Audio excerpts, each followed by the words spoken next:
Hai, nama gue Lana, dan gue berasal dari Bali. Ya, bisa dibilang paras gue emang secantik Lana Del Rey. Yain aja ngapa, biar gue seneng gitu loh. Secara, gue ada keturunan Belanda dari nyokap. Jadi, ya blasteran gitu deh. Salam rempah-rempah Nusantara.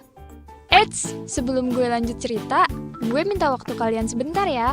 Gue mau ngucapin makasih banget buat kalian yang udah berkontribusi dalam video ini. Nah, buat kalian yang mau donasi, caranya mudah. Silakan klik link di bawah ini ya, karena support dari kalian sangat berarti untuk kita. Yuk lanjut cerita. Tapi, punya wajah cantik gak menjamin bikin gue ngerasa bahagia loh. Mau tahu kenapa? Karena kecantikan ini bikin gue sering banget dapet pasangan yang posesif. Dan yang paling nyebelin tuh, di antara semua yang pernah deket sama gue, ada satu cowok yang posesifnya, pengen tak, super parah woi. Sebut saja namanya Rehan. Gue ketemu dia tahun 2012 di lapangan basket, karena kita emang sama-sama pemain basket. Cinlok nih, skiwir. FYI aja nih, Rehan ini berasal dari keluarga yang broken home. Jadi, dia cuma tinggal sama bokapnya. So sad. Hiks. Dia juga deket banget loh sama ortu gue. Apalagi nyokap gue yang simpati sama Rehan karena dia hidup tanpa sosok ibu. Back to the topic, waktu itu gue baru kelas 2 SMP dan dia 1 tahun di atas gue. Awal pacaran normal-normal aja sih. Sampai lewat tahun pertama, dia mulai suka ngatur-ngatur gitu. Berasa hidup dalam kediktatoran lah. Misalnya, ngelarang gue ikut study tour lah, ngelarang gue ikut lomba lah. Gak asik banget nih cowok. Perasaan gue gak pernah macem-macem deh. Kalau gini kan gue jadi risih. Parahnya, dia maksa buat ngehapus semua kontak cowok dari BBM gue. Anjir lah. Tapi, berhubung waktu itu gue belum berpikiran dewasa, ya akhirnya gue lebih sering nurut dia. Pokoknya iya aja. Masuk tahun berikutnya, tepat ketika gue udah lulus SMP dan masuk di SMA yang sama kayak dia, sikap posesifnya makin menjadi-jadi. Dia sering mantau gue dari luar kelas dan suka nantangin semua temen-temen cowok kelas gue buat berantem. Jir, ini sekolah woi, bukan ujian cunin. Caknya adalah waktu gue ada tugas kelompok di kelas dan gue sekelompok sama temen cowok. Sebut aja namanya Adul. Dia yang ngeliat gue duduk deket cowok langsung masuk ke kelas dan teriak-teriak. Jir, freak. Si isi kelas ngeliatin gue dong. Untung banget waktu itu emang gak ada guru. Dan kebetulan kita cuma dikasih tugas. Setelah itu, dia mukul pintu kelas gue sampai bolong terus pergi gitu aja. Gue gak tahu antara pukulannya emang keras atau pintu kelas gue yang udah zonk. Pelin banget gak sih? Gue malu banget waktu itu. Pernah juga, suatu ketika dia nendang botol kaca ke arah gue. Karena waktu itu gue mau olahraga dan gak pakai kaos dalam. Soalnya gue sama temen-temen cewek lain ya emang terbiasa cuma pakai sport bra gitu. Terus langsung pakai kaos olahraga deh. Ya kali pakai kaos dalaman lagi. Bisa mati gerah kita woi. Kalau kalian tahu, tuh botol kaca yang dia tendang pecah ngantam tembok dan kena kaki gue. Setelah itu, dia langsung balik kelas tanpa babi bu. Nasib, emang nasib. Gue baru sadar kalau ada darah mengucur dari kaki kiri gue. Jir, kena pecahan perih banget. Untungnya, ada teman baik gue si Keisha. Dia langsung bawa gue ke UKS. Karena jurus andalan teh anget tidak bisa mengobati perihnya luka kaki gue, anak PMR bilang gue mesti ke RS buat dijahit karena lukanya dalam. Tapi gue bersyukur, untungnya nggak ada pecahan kaca yang masuk. Sedih kalau diinget-inget. Setelah kejadian itu, dia minta maaf habis-habisan ke gue. Dan begonya gue malah maafin. Meskipun dalam hati gue udah mulai ilfil sama tuh anak. Gue coba jelasin ke dia kalau dia udah melangkah terlalu jauh. Dia masih aja masang muka ngerengek minta belas kasihan. Hasil, gue kasih kesempatan dia buat berubah. Tapi ternyata sikap dia malah makin parah. Dia bisa cemburu sama semua orang. Bahkan kakak sepupu gue sendiri pernah diajak berantem sama dia. Anjim. Kalau gitu sekalian aja dia cemburu sama bokap atau kakek gue. Ngadi-ngadi aja nih anak. Pernah juga, waktu temen-temen cewek gue minta izin ke Rehan buat ngajak gue jalan, bersikelas gue langsung ditendang gue sama dia. Aneh banget, aneh. Singkat cerita, setelah masuk tahun ketiga, gue udah yakin banget buat mutusin dia. Gue coba ngomong baik-baik, dan reaksi dia drama abis cuy. Berasa sinetron Indonesia yang gak ada tamat-tamatnya. Rehan nangis mohon-mohon, bahkan sampai nyakitin diri sendiri. Asli, gue udah mentok banget kalau mainnya beginian. Bahkan dia nyumpahin gue yang aneh-aneh kalau nggak balikan sama dia. Dalam hati gue, sampai lo nyumpahin gue. Semenjak itu, si Rehan mulai ngerokok untuk nunjukin kalau dia sakit hati. Jujur, entah kenapa lubuk hati gue yang terdalam masih ada rasa kasihan lihat dia. Tapi, gue udah terlalu banyak ngalah. Gue juga kasihan sama diri gue sendiri. Belum gue mencintai orang, gue mau mencintai diri gue terlebih dahulu. Self-love lah, kata anak muda zaman now. Belum selesai sampai situ. Beberapa bulan setelah putus pun, dia tetap posesif. Pernah waktu itu, gue diajak jalan sama temen cowok gue, namanya Andra.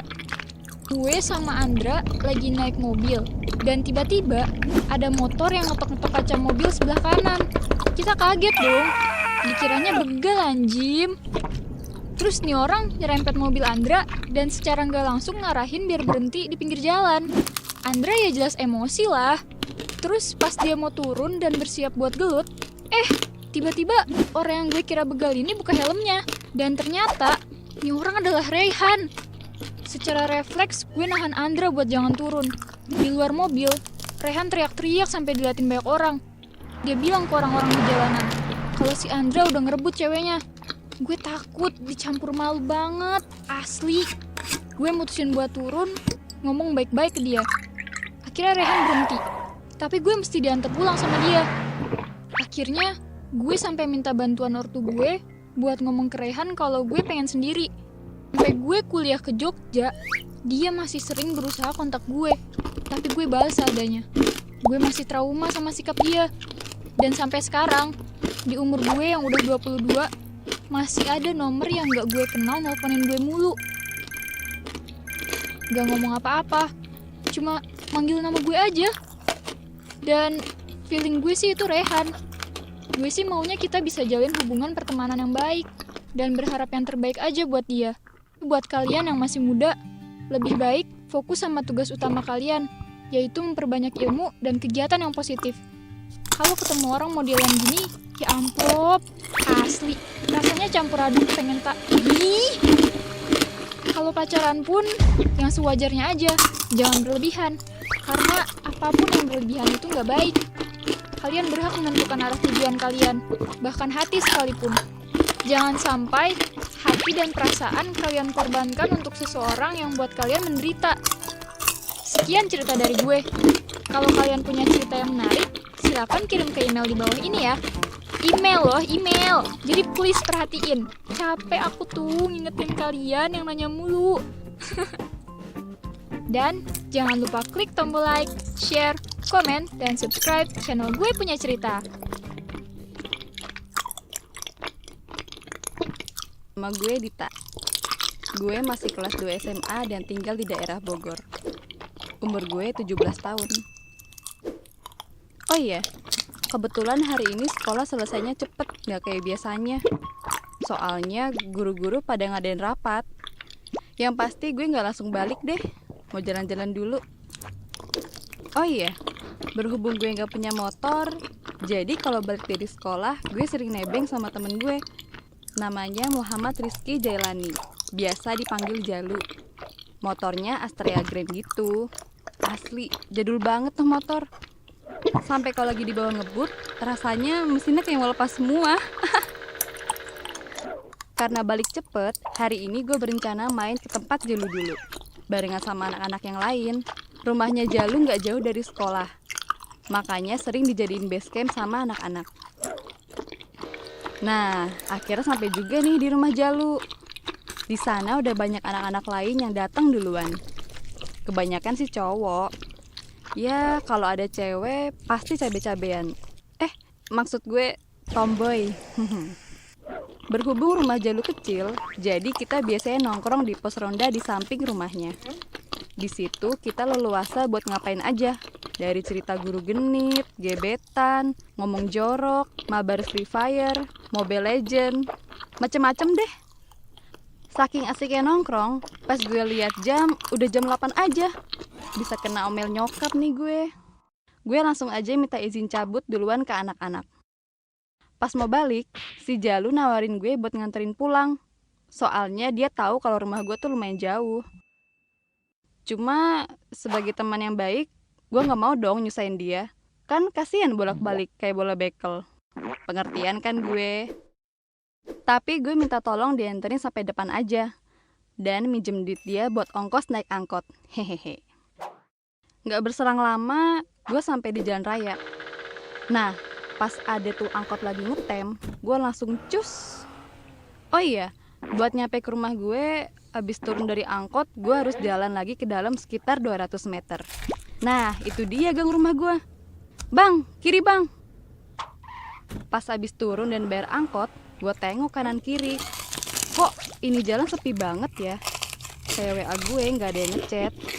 Sakit. Kok jadi curhat? Dengan langkah yang mantap, gue mulai berjalan di gang yang gelap gulita ini. Buat nerangin di jalan, gue pakai cahaya dari HP. Dalam benak gue, kenapa nih jalan mendadak jadi kayak lorong gelap yang gak berujung gitu. Terus gue ngerasa kayak ada yang ngikutin gue. Mau nengok, takut. Nengok gak ya? Enggak ah. Gue mulai mempercepat langkah karena gue ngerasa ada yang ngikutin gue. Gak lama, terdengar suara motor dan membuat hati gue lega. Tuh motor berhenti di depan. Gue mah biasa aja, gak ada rasa curiga apa-apa. Gue mikir, mungkin ini tetangga gue kali ya, atau orang yang gue kenal. Tapi tiba-tiba dia melakukan hal yang gak gue duga. Dia meremas bagian intim dari tubuh gue. Gue kaget dong. Kok enak aja dia megang-megang gue. Gue coba ngelawan dengan nangkis tangan dia. Tapi tangan gue gak cukup kuat. Dia melakukan hal itu beberapa saat. Gue berusaha ngelihat siapa ini orang. Tapi karena dia pakai masker, yang terlihat hanya matanya aja. Seketika badan gue kaku, nge-freeze gitu, dan gue hanya bisa teriak, "Tolong, tolong!" Akhirnya dia kabur. Badan gue cuma bisa diam. Lama-kelamaan, badan gue yang nge-freeze tadi jadi lemes selemes-lemesnya. Gak lama berselang, ada cahaya mobil dari arah belakang. Dan mobil itu berhenti di depan gue yang lagi ketakutan. Ternyata itu Pak Guntur, tetangga depan rumah gue. Tanpa basa-basi, dia nganter gue pulang ke rumah. Sampai rumah gue dalam keadaan keringet dingin, lemes, semua campur aduk rasanya di situ. Ibu nungguin gue di depan rumah dengan muka cemas. Akhirnya langsung gue peluk ibu gue. Dia terlihat bingung kenapa gue meluk dia. Ibu berterima kasih ke Pak Guntur. Saat itu juga gue sambil nangis ceritain semuanya ke ibu dan Pak Guntur tentang apa yang udah gue alamin. Gue masih shock. Kok ada ya orang yang kelakuan bejat kayak gitu. Ibu buatin gue teh manis hangat buat nenangin gue. Ibu bersyukur karena anaknya pulang dengan selamat. Malam itu juga ibu lapor ke Pak RT dan polsek terdekat. Semenjak itu, lampu di gang dibenerin dan dipasangin CCTV. Kejadian ini gak bakal gue lupain. Gue anggap ini pelajaran dalam hidup gue untuk lebih berhati-hati. Terlebih untuk kita para wanita agar lebih waspada ketika sedang berjalan di tempat yang sepi. Usahain kalau malam jangan-jangan sendirian, karena gue gak mau lu pada jadi korban pelecehan orang bejat kayak gue.